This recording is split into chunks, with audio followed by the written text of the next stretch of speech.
There are only a handful of folks still in Dade County that were here back in 1945 when the state of Dade entered back into the Union.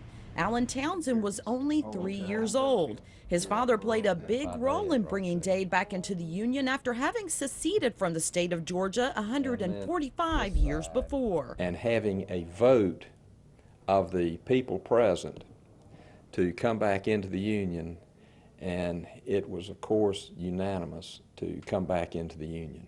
Townsend even has a copy of the telegram that the then President Harry S. Truman sent to Dade County, welcoming everyone back. He welcomed Dade County back into the Union, and he said that the wheel has now come to a full circle, and welcome home, pilgrims.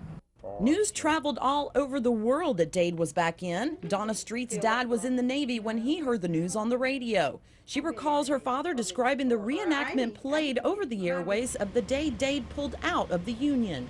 By the gods, gentlemen, if Georgia does not secede from the Union, then Dade County will.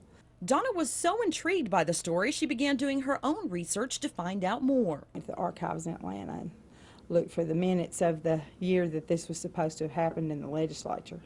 I can't find any minutes that say anybody stood up and said what they said. There was never any documentation proving the county was ever out of the state. Actually, they never left. That was more legend than reality. Donna has a theory about why such a legend ever got started. They made a move to get some attention on Dade County, and that story had been around forever.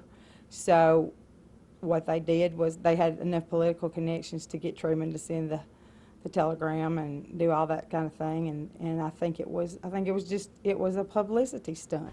If it was, it certainly worked.